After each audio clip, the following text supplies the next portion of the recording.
할렐루야. 여러분, 안녕하셨습니까?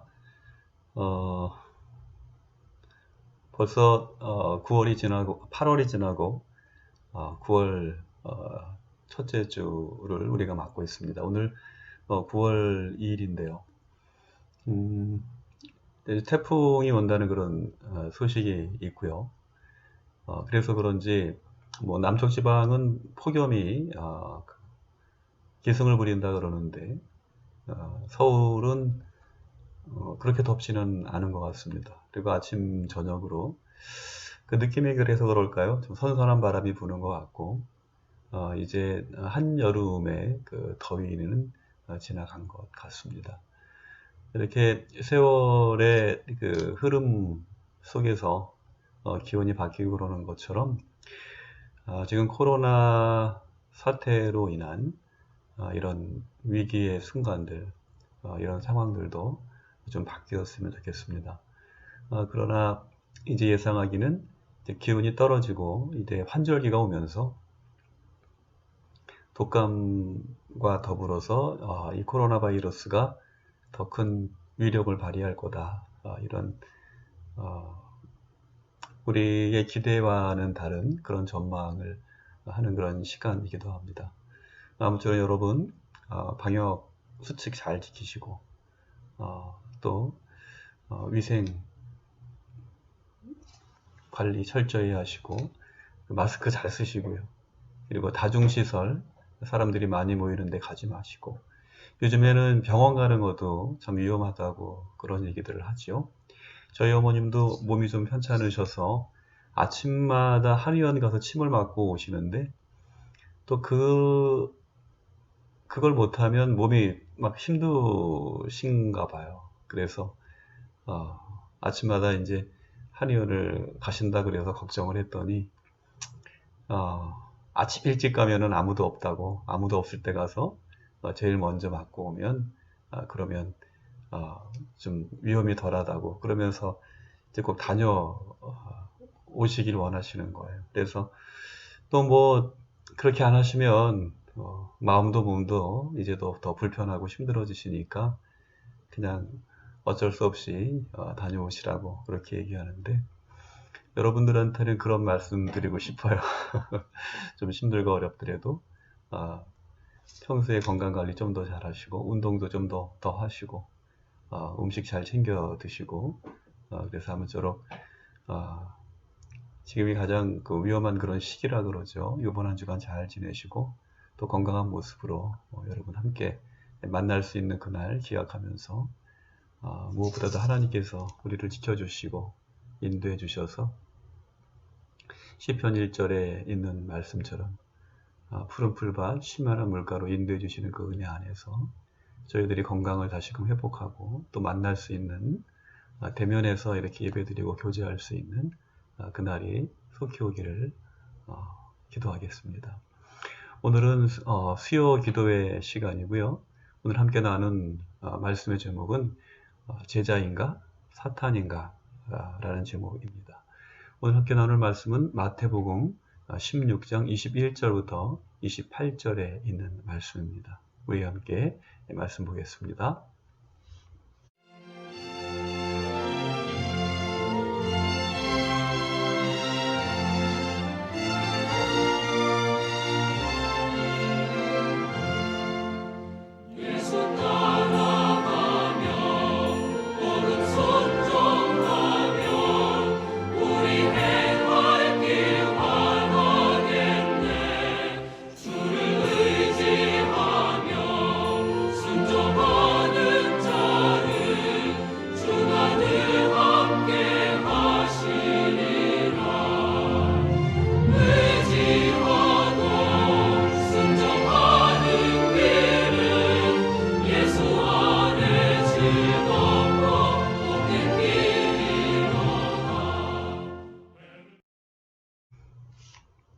네, 여러분.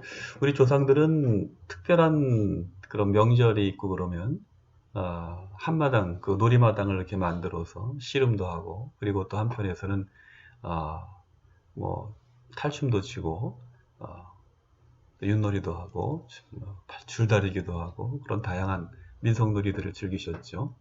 그 가운데 이 외줄타기 조금 이제 큰 그런 잔치자리이기도 하죠. 그럴 때에는 외줄타기로 또 이렇게 흥을 돋우었습니다. 그런데 이 외줄타기 하는 분들을 보면 참 대단하죠. 웬만한 사람 같으면 그 외줄이 땅에 이렇게 펼쳐져 있다 한들 제대로 서 있을 수 있겠습니까?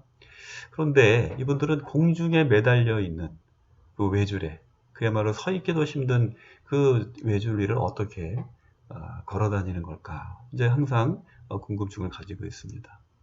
그런데 이제 이분들의 말씀을 들어보면 그 비밀은 바로 수평잡기에 있다고 합니다.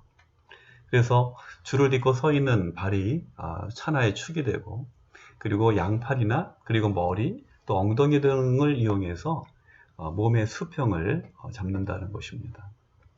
그때 이분들이 손에 들고 있는 거 있죠. 어떤 분은 부채를 들고 또 어떤 분은 긴 장대를 이렇게 들고 외줄타기를 하는데 이런 도구들을 이용하면 조금 더 쉽게 수평을 잡을 수 있다고 합니다.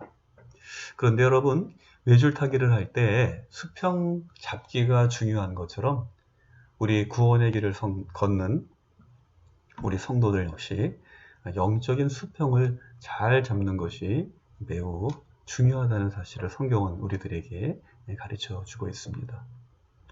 만약에 그렇지 않으면 사탄은 언제라도 베드로 사도가 그런 말씀을 했죠. 우는 사자가 두루 다니며 삼킬 자를 찾는 것과 같이 우리의 삶의 기초를 온통 흔들어서 구원의 길이라고 하는 그 외줄에서 떨어뜨려 버릴 것이기 때문입니다. 요한계시록 2장 5절에 보면 주님께서 에베소 교회에 주시는 말씀 중에도 이런 말씀이 있어요. 그러므로 너희가 어디에서 떨어졌는지를 생각하고 회개하여 처음 행위를 가지라. 만일 그리하지 아니하고 회개하지 아니하면 내가 내게 가서 내 촛대를 그 자리에서 옮기리라. 여러분 이처럼 영적인 수평을 잡는 것, 그것은 우리 그리스도인에게 있어서 매우 중요한 일이 아닐 수 없습니다. 아무리 예수님께 칭찬받은 에베소 교회라고 할지라도 그들이 그 중심을 잡지 못하고 외줄에서 만약에 떨어지고 만다면 그것은 굉장히 어떤 위태로운 그런 지경에 빠지게 되는 거죠. 그래서 우리는 항상 영적인 민감함을 가지고 영적인 그런 중심, 균형을 잃지 않도록 늘 노력해야 하는 것입니다. 오늘 함께 읽은 본문 말씀에서 우리는 정말 기가 막힌 한 장면을 보게 되죠. 앞에 있는 말씀 여러분 우리가 지난주에 말씀 나눴습니다만 너무도 중요한 말씀이죠. 잘 익히 잘 알려져 있는 말씀이고요. 너희는 나를 누구라고 생각하느냐? 예수님께서 제자들에게 물어보실 때 베드로가 위대한 고백을 해요. 주는 그리스도시요 살아계신 하나님의 아들이십니다. 그때 예수님께서 베드로의 그 고백을 크게 칭찬하시면서 이제 그에게 천국의 열쇠를 주시고 그리고 그의 이름을 게바에서 베드로로 반석이라고 하는 의미죠. 그런 이름을 바꿔 주시고 내가 너의 그 고백 위에 내 집을 세우리라. 그런 말씀까지 하시지 않았습니까? 이토록 극찬하신 베드로를 칭찬하신 그 예수님께서 돌연 그에게 사탄아 내 뒤로 물러가라 이렇게 호되게 꾸짖고 계시는 거예요. 그야말로 기가 막힌 장면이 아닐 수 없죠. 여러분 그런데 왜 이런 일이 벌어졌을까요? 그것은 바로 그릇된 사랑 그리고 예수님에 대한 그릇된 인식 때문인 것이죠. 성경에서 말씀하는 것처럼 그리고 오늘 본문 말씀에서 예수님께서 말씀하시는 것처럼 많은 고난을 받고 결국에는 죽임을 당하게 될 것이라는 이 예수님의 말씀은 하나님의 구원 사건에 있어서 이미 예정된 일이었습니다. 여러분 왜 그렇습니까? 바울은 로마서에서 이렇게 말합니다. 한 사람의 범죄로 모든 사람이 죄인이라는 판정을 받게 된 것처럼 한 사람의 의로운 행동으로 모든 사람이 의롭다는 인정을 받아 생명을 누리게 되었다. 이렇게 얘기하고 있지 않습니까? 한 사람으로 말미암아 모든 사람이 의롭다는 인정을 받아서 생명을 누리게 되었다고 하는 바울의 이 말씀에 이제 오늘 일어난 모든 사건에 대한 상황에 대한 그런 답이 있는 거죠. 이처럼 예수님의 대속적인 죽음은 구원 사건에 있어서 그야말로 본질적인 것이기 때문인 것입니다. 그러나 예수님과 다른 꿈을 꾸는 베드로를 비롯한 제자들에게 있어서 예수님이 죽는 이런 비극적인 결말은 쉽게 받아들일 수 없는 일이죠. 그들에게는 아주 어려운 그런 일일 수 있었던 것입니다. 여러분, 그러면 예수님과 베드로 사이에 왜 이런 일이 벌어졌을까요? 그것은 예수께서 말씀하신 것처럼 하나님의 일과 사람의 일, 그리고 하나님의 생각과 사람의 생각 사이의 괴리감, 그 차이 때문인 것이죠. 여러분, 그런데 이 베드로가 그랬던 것처럼 우리도 역시 마찬가지입니다. 우리가 구원 사건에 대한 본질과 영적인 균형감을 잃을 때 이런 사건은 우리에게도 언제나 일어날 수 있다는 것입니다. 여러분, 예수님께서 이 땅에 오신 목적은 무엇입니까? 그것은 바로 6월절 어린 양 보혈의 피 흘리심, 하나님의 아들의 그 피 흘리신 대속의 은혜로 우리를 구원하고자 하시는 것이죠. 이처럼 하나님의 구원의 역사는 십자가의 피 흘림을 통해서, 다시 말해서 어린 양 예수의 죽임을 통해서 이루어지는 일인 것입니다. 그러나 제자들의 생각은 다른 거죠. 여러분, 마가복음 10장에 보면 예수님께서 사랑하셨던 제자 야고보와 요한이 예수님께 이런 얘기를 합니다. 제안을 하는 거죠. 주의 영광 중에서, 주의 영광이라고 하는 것은 무엇을 뜻하는 것입니까? 제자들이 생각했던 바로 그 순간이죠. 예수께서 이제 메시아로서 세상의 정권을 잡으실 때, 그것으로 인해서 영광을 받으실 때, 그 영광의 보좌 위에 앉으실 때 바로 그 얘기예요. 그때 어떻게 하라는 거예요? 우리를 하나는 주의 우편에, 하나는 좌편에 앉게 하여 주옵소서. 이런 제안을 하는 것입니다. 이런 야고보와 요한의 속내에서, 그 속내는 뭡니까? 속내는 더 높은 자리에 올라가겠다는 거죠. 주님의 영광, 그 영광을 우리도 누릴 수 있게 해달라고 하는 그런 요청인 거죠. 그들의 속내에서 알 수 있듯이 예수님의 관심과 달리 사람들의 관심은 어디에 있는 것입니까? 바로 세상에 있는 거죠. 사람의 일은 천하를 얻는 거예요. 뭐 콩고물이라 그래야 됩니까? 요즘도 그렇죠. 정권이 바뀌면 그 정권에 기여한, 정권이 이제 세워지는 것에 기여한 많은 사람들, 그들의 공로에 따라서 이제 그야말로 말로 옮기기 어려운 그런 많은 그런 일들이 일어나지 않습니까? 오늘 우리들이 이 정부에서도 또 그 전에도 마찬가지고요. 어디에서나 인류의 역사가 있는 곳이라면 어디에서나 우리가 경험하는 그런 일입니다. 여러분, 그런데 이런 인간의 심리를 너무나도 잘 아는 그런 존재가 있어요. 누굽니까? 바로 마귀죠. 이 마귀는 그런 사람들의 마음을 꿰뚫고 들어오는 겁니다. 그렇게 꿰뚫고 들어와서 천하만국과 그 영광을 보여주면서 자기에게 경배하라고 유혹하는 거죠. 그런데 안타깝게도 인류의 역사 속에서 인간은 늘 이런 상황 속에서 줄타기를 해왔다는 것입니다.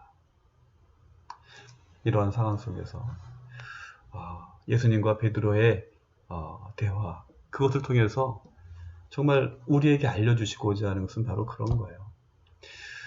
우리에게 있어서 구원의 길은 종이 한 장 차이와 같고 외줄 타기와 다르지 않다. 이런 사실을 우리들에게, 그런 교훈을 우리들에게 알려주고 있는 것이죠. 순간의 방심이 베드로로 하여금 가롯 유다의 길을 가게 할 수 있다는 것입니다. 여러분, 그러므로 여러분이 제자의 길을 걸 것인가, 사탄의 길을 것인가 하는 것, 그것을 결정하는 것은 순전히 여러분의 영적인 센서티브, 그 민감함에 달려 있다는 것입니다. 오늘 주님은 비록 입에는 쓰지만 베드로가 듣고 싶은 말이 아니라 그가 꼭 들어야 할 말씀을 들려주심으로써 그를 사탄의 길에서 제자의 길로, 지옥에서 천당으로 그의 영혼을 이끌어 올려 주시는 것입니다. 그리고 오늘 고난의 마중에 있는 우리에게도 이런 두 개의 선택이 놓여 있다는 거예요. 그것은 여러분이 듣고 싶은 말을 듣기를 선택할 것인가, 아니면 들어야 할 말씀 듣기를 선택할 것인가 하는 것입니다. 여러분, 코로나 사태로 인해서 엄중한 이 시대에 참 안타까운 일은 이 교회가 세상으로부터 많은 말을 듣고 있다는 거예요. 제가 지난번에도 말씀드렸지만 세상을 위해서 염려하고 걱정하고 기도해야 될 교회가, 또 성도들이 세상으로부터 걱정거리가 되고 근심거리가 되고 있는 이러한 시대를 우리는 살고 있다는 것입니다. 여러분, 저는 한편으로는 좀 기분 나쁘고 또 분개하는 그런 면들도 있어요. 제주도에서 은퇴한 두 목사님 부부가 동선을, 찜질방이었던가요? 찜질방을 들렸던 그 동선을 이제 숨기는 바람에 이제 그게 나중에 적발이 돼서 큰 문제가 됐는데, 이제 그 두 분을 굳이 은퇴한 목사 부부라고 모든 매스컴에서 그냥 계속해서 반복적으로 그 방송을, 기사 내용을 내보내는 거예요. 여러분, 저는 그 얘기를 들으면서 정말 그분들이 참 미운 게 아니라 이러한 상황, 이러한 현실을 만들어낸 우리들이 너무나도 부끄럽고, 그리고 막 화가 나더라고요. 사실 그 보도하는 이 방송사, 또 기자들, 언론 매체들, 이 사람들의 태도에도 물론 문제가 있어요.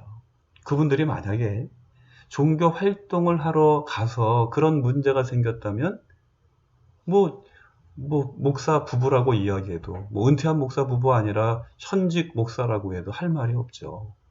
그러나 그 두 분은 평범한 다른 사람들과 같이 여행을 갔다가 그런 일을 당한 거거든요. 그런데 여러분, 생각해보면 대한민국에 종교 없는 사람들이 어디 있습니까? 그분들이 노후에 어렵게 여행을 가서 그런 일들을 당했어요. 그러면 그냥 노부부 두 사람이 이렇게 얘기해도 될 것을 현대의 그런 모든 보도 매체들이 은퇴한 목사 부부가 그렇게 부정직한 행동을 했다, 이렇게 얘기함으로써 이제 많은 그런 교회가 문제가 있는 것처럼 그런 보도를 하고 있다는 것입니다. 이제 그런 태도에 대해서 물론 화가 나죠. 그러나 그들이, 세상이 교회를 이렇게 보고 그래도 된다고 생각하는 그 과정에는 우리 교회와 성도들이 먼저 반성하고 회개해야 될 부분들이 너무도 많다는 거죠. 이런 일들이 발생한 그런 원인은 무엇입니까?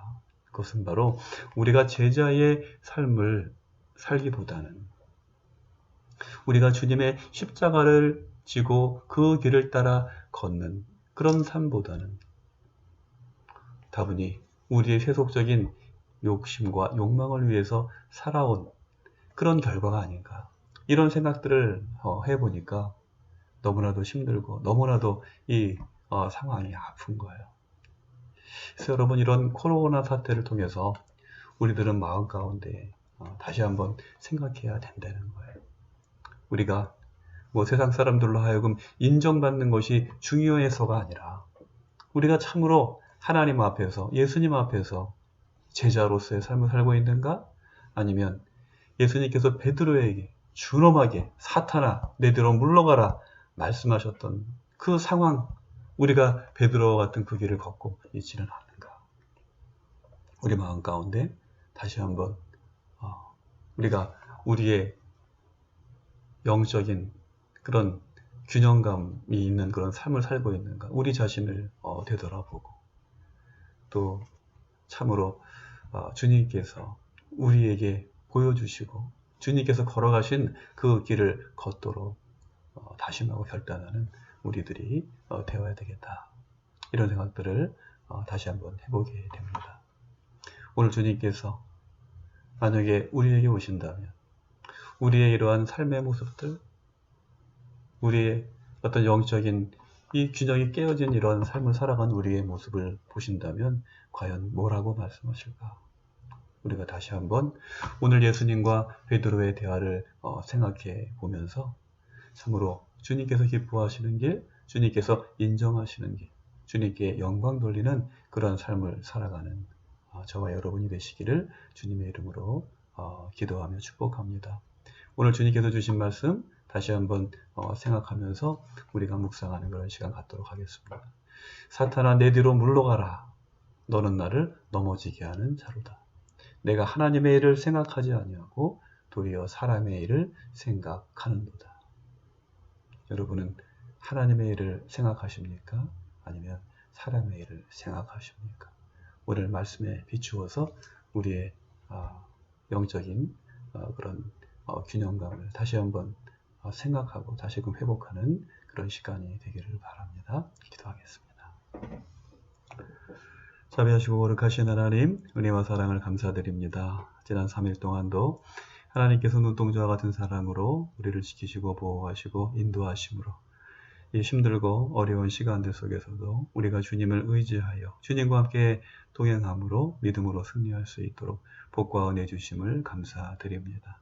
또 오늘 수요 치유 기도의 시간을 맞이해서 저희들이 주님의 은혜의 보좌로 나올 수 있는 담대함을 주시고 이제 주님의 말씀을 통하여서 우리들이 영적인 또 균형감을 다시금 회복할 수 있는 그런 시간을 주시니 감사를 드립니다.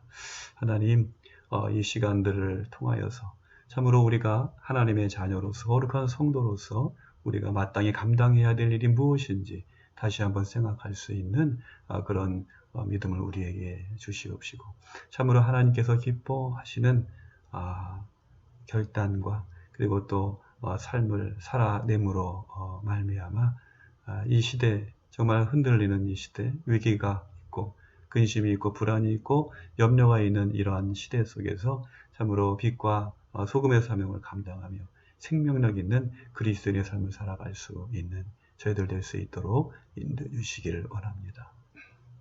무엇보다도 오늘 병중에 있는 당신의 귀한 자녀들을 주여 기억하여 주시옵시고 모든 병상마다 주님께서 친히 찾아주시며 저들의 손 붙잡아 주시고 그 머리 위에 안수하여 주시옵시며 머리끝부터 발끝까지 치료의 광선을 비추어 주시고 하나님 창조의 손길로 새롭게 빚어주심으로 말미암아 저들의 병든 몸과 영혼이 온전한 나음을 얻게 하여 주시옵시고 이제 머지않은 장래에 일어나서 걷고 뛰며 하나님을 찬양하며 영광 돌릴 수 있도록 축복해 주시옵기를 간절히 바라옵고 기도드리옵나이다. 이제 코로나 바이러스가 유행하는 이러한 시간들 속에서 하나님께서 사랑하는 주의 자녀들을 눈동자와 같은 사랑으로 보호하여 주시고 은혜의 날개로 주님께서 이제 덮어 주시며 주님의 거룩한 성령으로 전신갑주를 입게 하여 주시어서 안전하게 하여 주시옵시고 이제 주님의 사랑과 은혜와 능력 안에서 늘 강건한 삶을 살아갈 수 있도록 주님 도와 주시옵소서.